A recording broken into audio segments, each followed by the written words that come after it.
अस्सलामु अला मन ला नबिय्य बअदा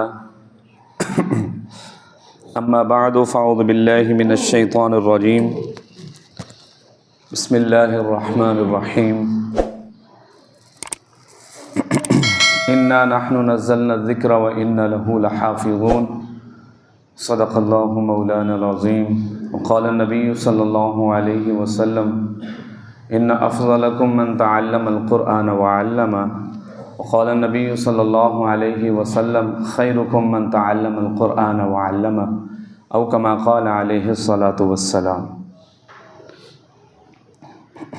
कभी है हकीकत मुंतज़र नज़र आ लिबास मजाज में कि हज़ारों सजदे तड़प रहे हैं मेरी जबीन नयाज में।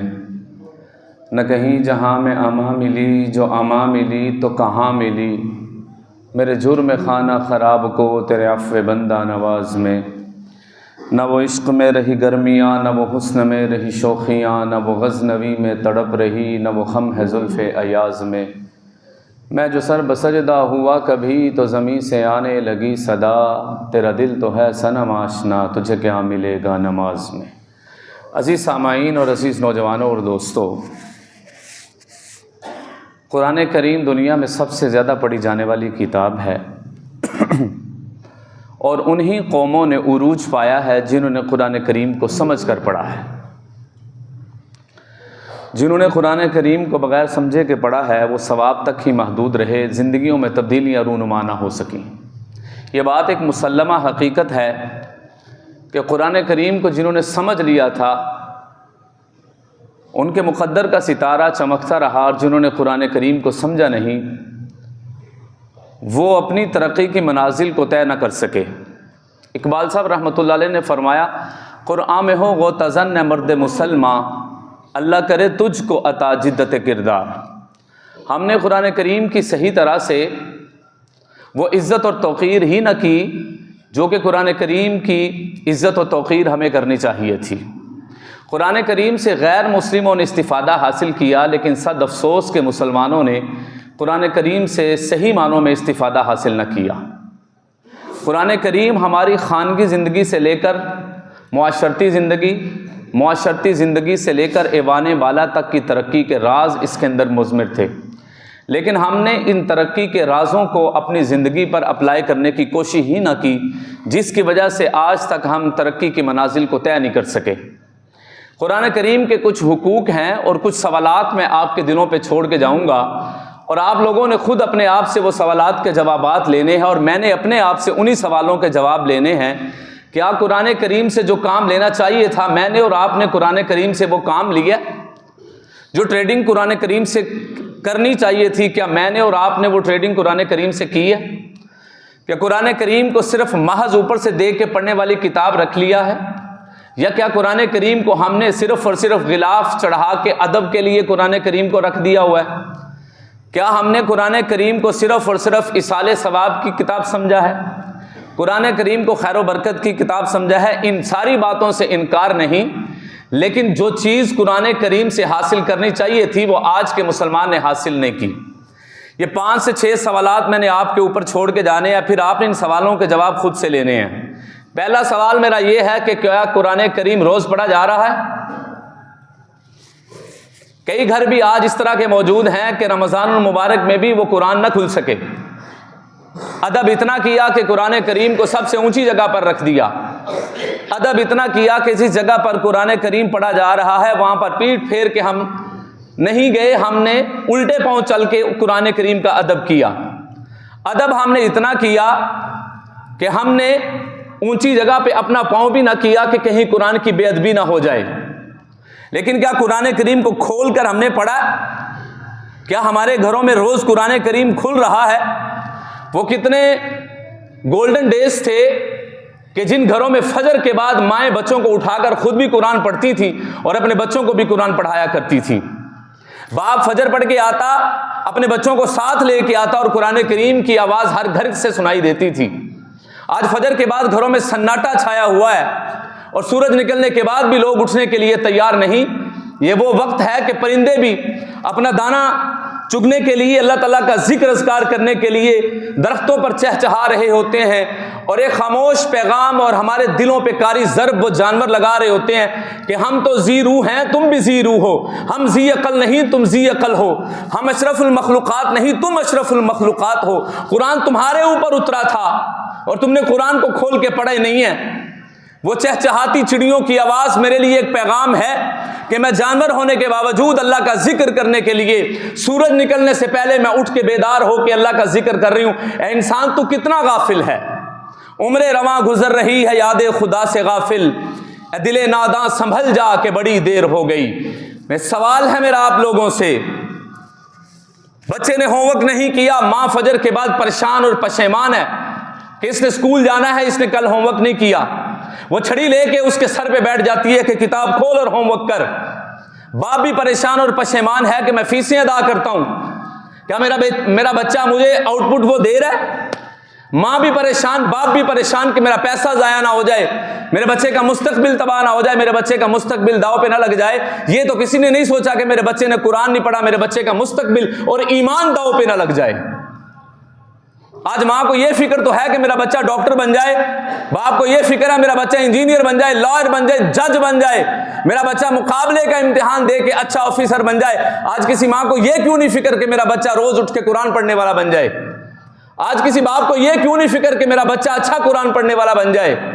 बड़े ही अफसोस की बात है और कफे अफसोस अपने चेहरों पर मल लीजिए कि हमारे घरों में इंग्लिश की किताब तो रोज खुले, लेकिन कुरान इतना बेयारो मददगार है कि कुरान ना खुले। मेरे घर के अंदर इंग्लिश की किताब तो खुले, मेरे घर के अंदर केमिस्ट्री और बायोलॉजी की किताब तो रोज खुले, मेरे घर के अंदर डाइजेस्ट तो रोज खुले, नॉवल तो रोज खुले, उर्दू और इंग्लिश लिटरेचर की किताबें तो रोज खुले, मेरे घरों के अंदर अखबार तो रोज खुले, हर 5 मिनट के बाद मेरे मोबाइल की हर एप्लीकेशन तो खुले, लेकिन अफसोस ये है कि मेरे घर के अंदर कुरान ना खुल सका। इंतहाई अफसोस की बात है कि अल्लाह ने इंसान के लिए कुरान उतारा, इंसान ने बाकी सारे उलूम के अंदर अपने फायदे को समझा, नहीं फायदा समझा तो कुरान के अंदर नहीं समझा। ये मेरा पहला क्वेश्चन आप लोगों के ऊपर है, क्या कुरान रोज पढ़ा जा रहा है? हमारी तरजीहात बदल गई हैं। जिन लोगों ने तरक्की पाई थी उनकी तरजीहात किसी और चीज में मुज़मिर थी। हमारी तरजीहात बदल गई हैं, हमारी तरजीहात में कुरान है ही नहीं। हमारी तरजीहात में दुनिया की हर किताब तो है लेकिन कुरान शामिल नहीं है। कुरान तमाम उलूम का मंबा और सरचश्मा है, कुरान हिदायत का मंबा और सरचश्मा है। हिदायत जहां से फूटती है वो कुरान है, तरक्की जहां से खुलती है वो कुरान है, रिस्क के दरवाजे जहां से खुलते हैं वो कुरान है, सुकून के दरवाजे जहां से खुलते हैं वो कुरान है, इनकलाब हयात के दरवाजे जहां से खुलते हैं वो कुरान है, इनकलाब मुआशरा की राहें जहां से खुलती हैं वो कुरान है। अगर आपका बच्चा बगैर कुरान के डॉक्टर बन गया, वो डॉक्टर तो बन गया, इंसान का पुत्र नहीं बना। आपका बच्चा कुरान के बगैर इंजीनियर बन गया, लॉयर बन गया, जज बन गया, आपके नज़दीक वो कामयाब तरीन शख्स है, लेकिन वो लोगों की चमड़ियां उधेड़ने के अंदर बिल्कुल भी दरेग नहीं करेगा। फिर आप उससे एहसास इंसानियत की जो एक बात है उसको भूल जाइए, भूल भुलैया हो जाइए। अगर कुरान के बगैर आपका बच्चा एक अच्छा ऑफिसर बन गया, दुनिया की नजरों में वो एक अच्छा ऑफिसर हो सकता है, लेकिन अल्लाह की नजर में वो एक इंसान का पुत्र नहीं बन सका। इंसान तो वो है जिसमें इंसानियत का दर्द हो, इंसान तो वो है जिसके अंदर एहसास इंसानियत हो। दर्द दिल के वास्ते पैदा किया इंसान को, वरना ताअत के लिए कुछ कम न थे करूं बयां।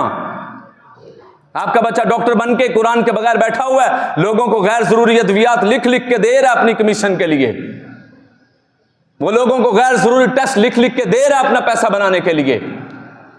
आपका बच्चा बगैर कुरान की तालीम और तरबियत के एक लॉयर बन गया है, लोगों की नजर में वो बड़ा अच्छा लॉयर होगा, लेकिन अल्लाह की नजर में वो अच्छा लॉयर नहीं है, क्योंकि वो फैसला होने नहीं दे पा रहा। उसको पता अगर फैसला हो गया तारीखें पे तारीखें डलवाता चला जाएगा, उसको पता मेरी कमीशन मर जाएगी। ये सारी बातें उन तमाम लोगों के लिए हैं जो कुरान के बगैर कामयाबी को अपना मुकद्दर बना चुके हैं। नहीं हो सकता, पॉसिबल ही नहीं है कि बगैर कुरान के लोग कामयाब हो जाएं। तो मेरा पहला सवाल आप लोगों पे यह है, क्या कुरान पढ़ा जा रहा है? क्या हमारे लिए अफसोस की बात नहीं है कि कुरान अल्लाह की किताब हो, और मुसलमानों पर बिलखुसूस नाजिल हुई हो और उस पर गर्द जम जाए। कुरान पे गर्द जमना इस बात की दलील है कि यह खुला ही नहीं।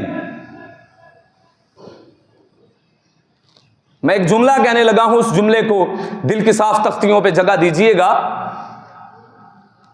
कुरान का अदब इतना किया कि ऊंची जगह पे रख दिया। कुरान का हक यह है कि ऊंची जगह पे रखे हुए कुरान पर हमारा हाथ भी ना पहुंच सका कि खोल के पढ़ ही लें कि कुरान कहता क्या है। दूसरा सवाल मेरा यह है, क्या कुरान को सही तरह पढ़ा जा रहा है? इतना अच्छा कुरान पढ़ने वाला आपकी मस्जिद में मौजूद हो, फिर भी हम उनसे रोजाना की 2-3 आयात सही करके अपने कुरान की दुरुस्तगी ना कर लें, तो फिर हमारे लिए अफसोस की बात है। ये वो दौर तो नहीं है ना कि अच्छा कुरान पढ़ने वाला आपको मैसर ना आ सके। उलमा की मेहनत है कि उन्होंने हर गली और हर मस्जिद और मदरसे के अंदर हिफ्जुल कुरान में अच्छा कुरान पढ़ाने वाले बिठा रखे हैं। पहले तलाश करने से भी अच्छा कुरान पढ़ने वाला नहीं मिलता था। रिसालत में आप सैयद दो आलम, शाहिद दो आलम, जाने दो आलम, सरकार अंबिया, इमामुल अंबिया, खातमुर रसूल ने फरमाया सल्लल्लाहु अलैहि वसल्लम ने फरमाया, इक़राउल कुरान बिलहूनिल अरब, कुरान को अरब के लहजे में पढ़ो। हम आज भी कुरान को पुराने अरबी लहजे में पढ़ रहे हैं। इतना अच्छा कुरान पढ़ने वाला भी हो और हम कुरान की तस्हीह ना करवाएं।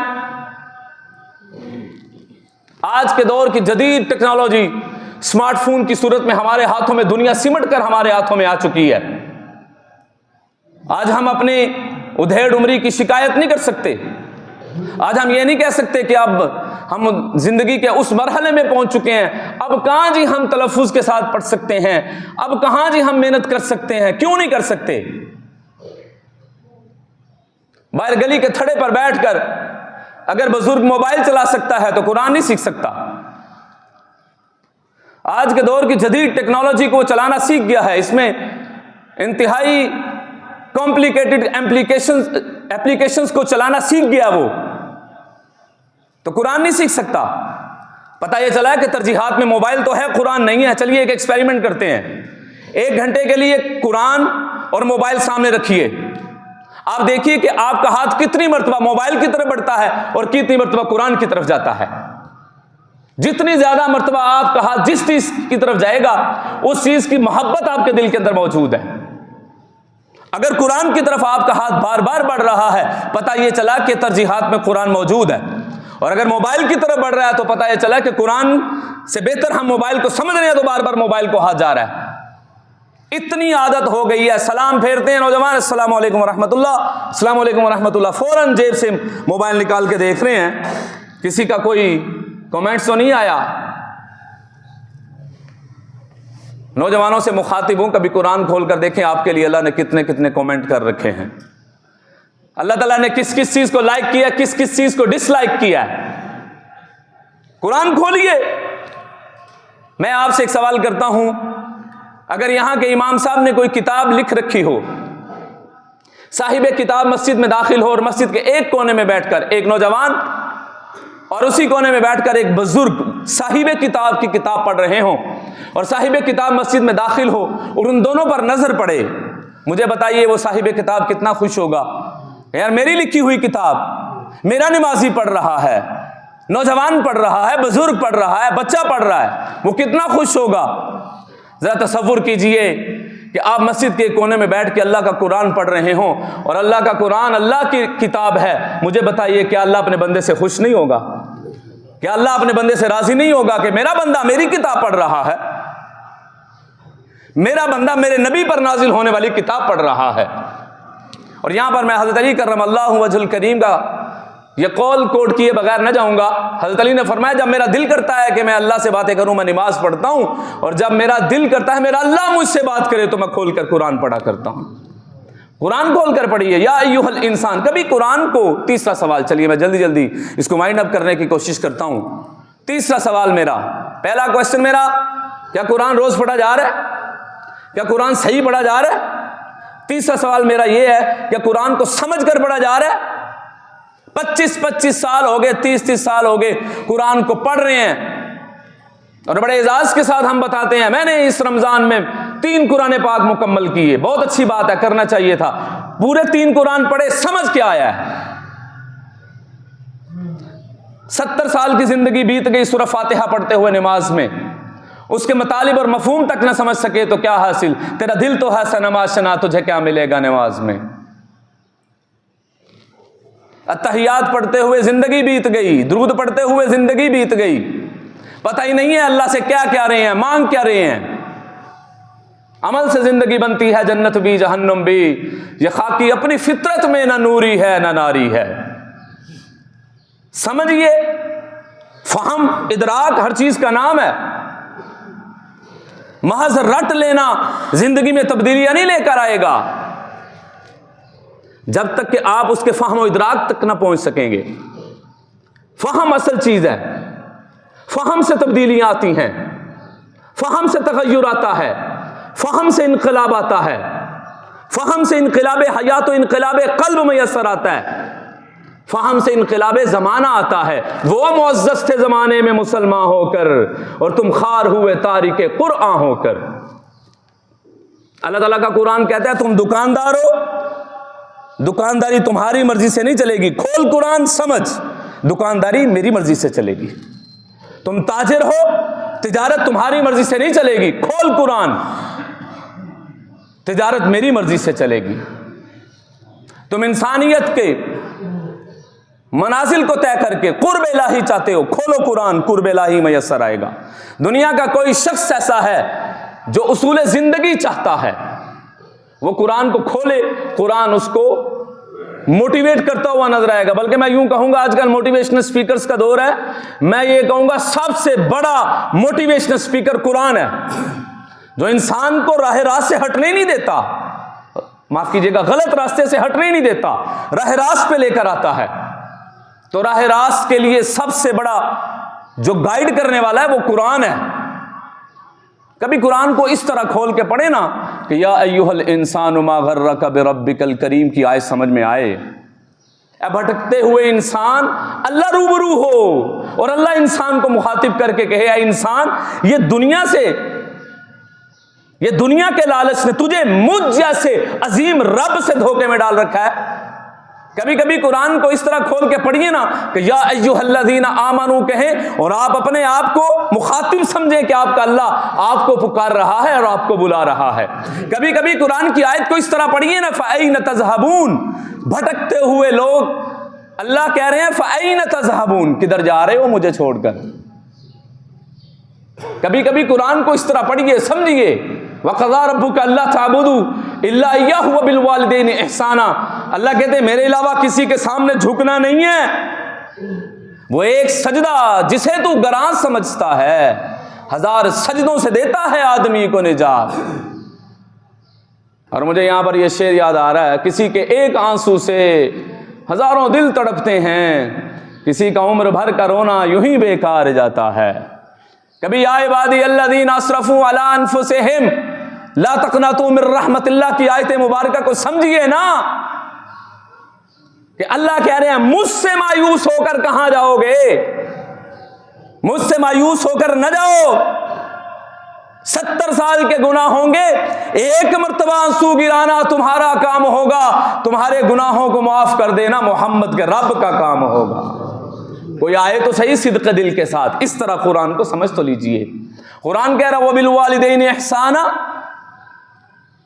कुरान कह रहा वला तक़रबुज़ ज़िना, कुरान कह रहा वला तक़रबुल फ़वाहिश, कुरान कह रहा वला तक़रबू मालल यतीम, कुरान कह रहा या अय्युहल्लज़ीना आमनू इन्नमल ख़म्रु वल मैसिरु वल अंसाबु वल अज़लामु रिज्सुम मिन अमलि शैतान। ये PSL गुजरा, एक एक गेंद पे लोगों ने जुए लगाए। कुरान पढ़ा होता तो इस तरह तो ना होता, कुरान पढ़ा होता तो बुराई के करीब ना जाते, कुरान पढ़ा होता तो यतीम का माल हड़प ना करते, कुरान पढ़ा होता किसी की जमीनें झूठे कागजात बना के दबाने की कोशिश ना करते, कुरान पढ़ा होता किसी पे गलत FIR ना करवाते, कुरान पढ़ा होता किसी के साथ जुल्म ना करते, कुरान को समझ कर पढ़ा होता किसी के ज्यादतियां ना इंसाफियां ना करते, कुरान पढ़ा होता मां बाप को सर आंखों पर रखते। कोई किसी आप में से कोई मां की बच्चे के साथ की गई मोहब्बत का अंदाजा नहीं लगा सकता। बाप की मोहब्बत का अंदाजा नहीं लगा सकता। कोई पैमाना ही नहीं है जिस पर रख के उसको तोला जा सके, मापा जा सके। वक़ज़ा रब्बुका अल्ला ताबुदू इल्ला इय्याहु व बिल वालिदैनि इहसाना इम्मा यबलुगन्ना इंदकल किबरा अहदुहुमा औ किलाहुमा फला तकुल लहुमा उफ़ वला तनहरहुमा व कुल लहुमा क़ौलन करीमा। उफ़ भी नहीं कह सकते, नजरें उठाना तो दूर की बात है, उफ़ भी नहीं कह सकते। यहां पर सीना तान के खड़े हो जाते हैं और वालिदैन से सवालात शुरू हो जाते हैं, तुसी साडे ऐसे कीता की है। नौजवानों, आपसे मुखातिब हूं, ये यहां पर बैठे हुए हो, ये उन्हीं की बदौलत है कि यहां पर बैठे हुए हैं, जो मेरी तख्लीक का बायस बने, जो दुनिया में आने का सबब बने। आज उनके सामने हमारी आवाज ऊंची हो रही है, हमारे अल्फाज उनके सामने बुलंद उबाला हो रहे हैं। बाप बैठे हुए हैं, आप कुरान पढ़े तो आपको औलाद के हुकूक का पता चले। पैदाइश से लेके वफात तक आप में से कोई खड़ा होकर बता दे कि औलाद के कितने हुकूक हैं, नाशना है। यहां पर हर बंदे को अपने हुकूक याद हैं, फर्ज बुलाई बैठे हैं। औलाद को अपने हकूक याद हैं, फर्ज बुलाई बैठे हैं। माँ बाप को अपने हकूक याद हैं, फर्ज बुलाई बैठे हैं। यही वजह है कि मुआशरे तबाह होते हैं। जब एतदाल के रास्ते से बंदा हट जाता है, बंदा इफरात व तफरीद का शिकार हो जाता है और मुआशरे बिगड़ जाते हैं। तो भाइयों, कुरान करीम फुरकान हमीद को समझ कर पढ़ लें। और मेरा चौथा क्वेश्चन ये है कि कुरान करीम पर अमल किया है कि नहीं किया। अगर तो अमल कर रहे हैं फिर तो सही ज़िंदगी जा रही है, ट्रैक सही ट्रैक पे चढ़े हुए हैं।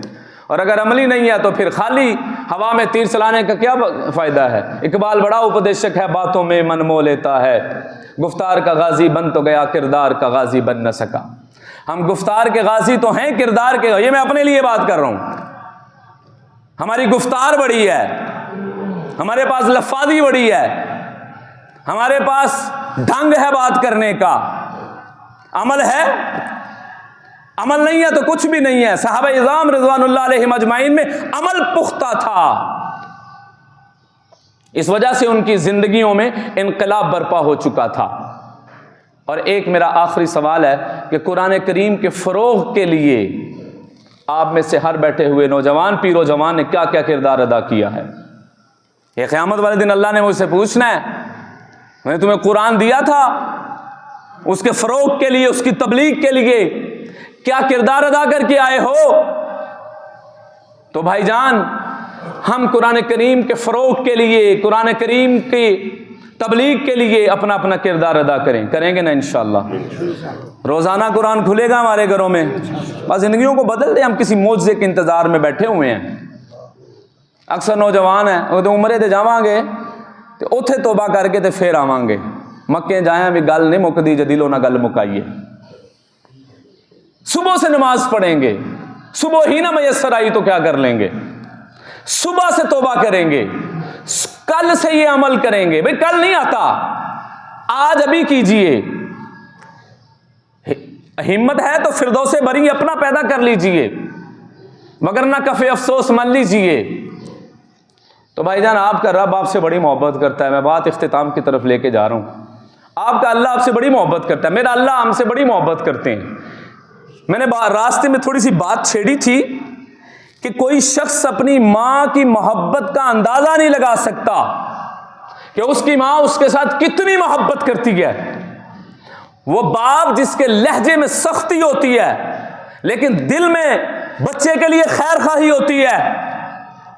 ये दो हस्तियां इस तरह की हैं, दुनिया में भाई भाई से हसद कर सकता है, बहन भाई से हसद कर सकती है, दोस्त दोस्त से मोहब्बत कर सकता है। बाप अपनी औलाद से हसद नहीं करता, वो खुश होता है। मां अपनी औलाद से हसद नहीं करती। औलाद कामयाब हो तो प्यो पब्बा पार टुरन लग पेंदे ने, उन्हां दा कद भी वध जाता है। माएँ खुश होती हैं, माएँ झोलियां उठाकर दुआएं देना शुरू कर देती हैं। पुत्र की कामयाबियां वेखन ते मामा की करदियां ने, मामा रोन लग पैंदियां ने। वो बंदा पूछे आज तो खुश होंदा वक्त है, तू रोन लग पी है। वो माँ है जो बच्चे की खुशी में भी आंसू गिरा देती है। वो बाप है जो बच्चे की खुशी में भी आंसू गिरा देता है। कोई अंदाजा नहीं कर सकता। जिससे 9 महीने पेट में उठाया उसको मां कहते हैं, जिससे जिंदगी और मौत की कशमकश में बच्चे को पैदा किया उसको मां कहते हैं, जो खुद तकलीफों में रही उसको माँ बाप कहते हैं, जो मौसम की सख्तियां झील गए उनको माँ बाप कहते हैं। जो पैबंद लगे हुए कपड़े पहन के अपनी औलाद को बेहतरीन लिबास पहना गए, उनको माँ बाप कहते हैं। जो अपनी जवानियां लुटाकर बच्चों को उनके पांव पे खड़ा कर गए, उनको माँ बाप कहते हैं। कोई अंदाजा नहीं कर सकता ना? तो अब जरा वो हदीस मुबारक सुनिए। अगर कोई एक माँ की मोहब्बत का अंदाजा नहीं कर सकता, मेरे नबी रहमत ने फरमाया जितना एक माँ अपने बच्चे से मोहब्बत करती है, अल्लाह उससे 70 गुना ज्यादा अपने बंदे से मोहब्बत करता है। अल्लाह उस बंदे से माँ से 70 गुना ज्यादा मोहब्बत करता है। तो अपने अल्लाह के साथ ताल्लुक को मजबूत कर रहा है कुरान के जरिए, अपने नबी से ताल्लुक को मजबूत कर रहा है कुरान के जरिए। तो कुरान हाथों से नहीं जाना चाहिए। इंशाअल्लाह ताला राह रास्त से हम भटकने वाले नहीं हैं, राह रास्त वाले ट्रैक से हम उतरने वाले नहीं हैं। ये सारी बातें मोहब्बत से हासिल होती हैं। जब इश्क सिखाता है अदाब खुदागाही, खुलते हैं ग़ुलामों पर असरार शहनशाही। अतार हो, रूमी हो, राजी हो, गज़ाली हो, कुछ हाथ नहीं आता बेआह सहरगाही। नोमीद ना हो इनसे ए रहबर फ़रज़ाना, कमकोश तो हैं लेकिन बेज़ौक़ नहीं राही। ए तायर लाहूती उस रिस्क से मौत अच्छी, जिस रिस्क से आती हो परवाज़ में कोताही। और दारा व सिकंदर से वो मर्द फ़कीर ओला, और जिसकी फ़कीरी में बूए असदुल्लाही। आईन जवां मर्दां हक गोई बेबाकी, अल्लाह के शेरों को आती नहीं रुबाही। अल्लाह से दुआ है अल्लाह मुझे और आपको इस पर अमल करने की तौफीक अता फरमाए। अब जिसके जी में आए वही पाए रोशनी, हमने तो दिल जला के सरे राह रख दिया। व आखिर दावाना अनिल हम्दुलिल्लाहि रब्बिल आलमीन। अल्लाहुम्मा लकल हम्दु कमा अंत अहलुहु, सल्लि अला मुहम्मदिन कमा अंत अहलुहु, वफ़ल बिना मा अंत अहलुहु फ़इन्नका अहलुत तक़वा व अहलुल मग़फ़िरह। या क़ादियल हाजात क़ज़ि हाजातिना व हाजातिल मुस्लिमीन, या शाफ़िअल अमराज़ इश्फ़ि अमराज़ना व अमराज़ल मुस्लिमीन, या दाफ़िअल बलिय्यात इदफ़अ बलायाना व बलायल मुस्लिमीन। ए हाजतों को पूरा करने वाले अल्लाह, हमारी हाजतों को गैब के ख़ज़ानों से पूरा फ़रमाइए। ए बीमारों को शिफ़ा देने वाले अल्लाह, गैब के ख़ज़ानों से हम सब को जिस्मानी और रूहानी शिफ़ा नसीब फरमाइए। ए बलाओं को टालने वाले अल्लाह, हम सब से सख्तियों, परेशानियों, मुसीबतों की बलाओं को टाल दीजिए। ए अल्लाह, पूरी कायनात को रिज़्क़ खिलाने वाले अल्लाह, हम सब को गैब के ख़ज़ानों से हलाल रिज़्क़ नसीब फरमाइए। अल्लाह हराम से महफूज फरमाइए। अल्लाह हसद से, बुग़्ज़ से, कीने से, इनाद से, नफ़रत से महफूज फरमाइए।